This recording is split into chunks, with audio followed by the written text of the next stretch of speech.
Hola, soy Miguel, el profe de electricidad de la escuela. Para continuar con esta modalidad, hoy les voy a proponer acercarnos a los principios de circulación de corriente. Para comenzar vamos a identificar cuáles son los factores que intervienen en un circuito eléctrico. El primero es la tensión o diferencia de potencial que tenemos que tener aplicada para que se cumpla uno de los principios de circulación de corriente. Nosotros vinimos viendo en los 3 tutoriales los principios fundamentales para que esta circulación de corriente se establezca. Entonces, la tensión la podemos encontrar como corriente continua o como corriente alterna. La tensión genera una diferencia de potencial, pero eso no asegura la circulación de corriente.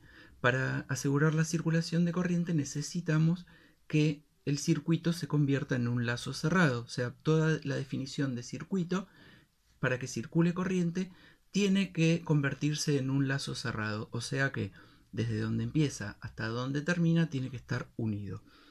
Para que no se produzca el famoso cortocircuito, nosotros necesitamos tener una carga que haga de resistencia y de limitador de la corriente. Entonces, en principio vamos a comenzar con un generador. En este caso yo elijo un generador de corriente alterna y una carga que la voy a identificar simplemente como una lámpara. Estas dos cosas no están todavía vinculadas, por lo tanto, los conductores, que son los que tienen la capacidad de permitir el movimiento de electrones para que circule corriente, tienen que unir estas dos partes fundamentales del circuito. Entonces, simplemente identificamos con una línea donde el conductor se une desde un punto de la lámpara hasta el retorno del otro punto del generador. Nosotros tenemos que poder manejar el encendido y el apagado de la lámpara de manera voluntaria, por lo tanto siempre vamos a conectar algún tipo de switch o interruptor.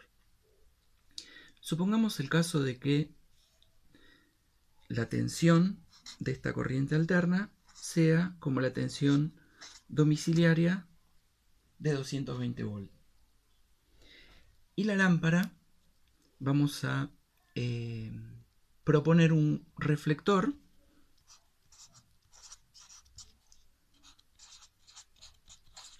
de cuarzo de 500 watts.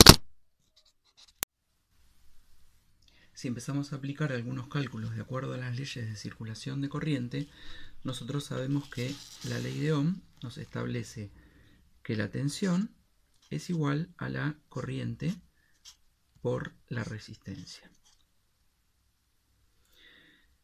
La tensión la conocemos, la corriente no la conocemos y la resistencia tampoco. Entonces acá lo que tenemos que hacer es, a partir de la fórmula de potencia, que la fórmula de potencia eléctrica vincula los dos factores activos de la instalación, tensión por corriente, y acá tendríamos que despejar la corriente.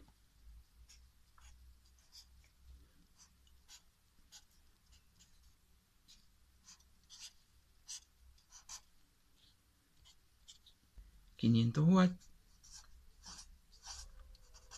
dividido 220 volts. Si hacemos esta cuenta, nos da 0,68 amperes. Con esta corriente podemos volver al circuito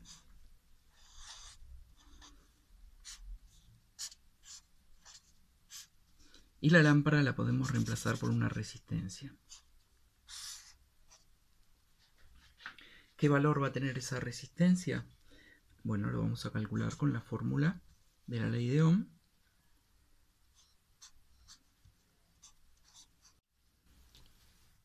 Volviendo a nuestra fórmula original, despejamos la resistencia y reemplazamos los términos por cada uno de los valores. La tensión, dijimos 220 volts, y la corriente 0,68 amperes. De la fórmula obtenemos que la resistencia es de 323,5 ohms. Volviendo al circuito original, sabemos que el generador nos entrega una tensión de 220 volts. La resistencia la acabamos de calcular como 323,5 ohms. Y nos queda el factor de la intensidad de la corriente,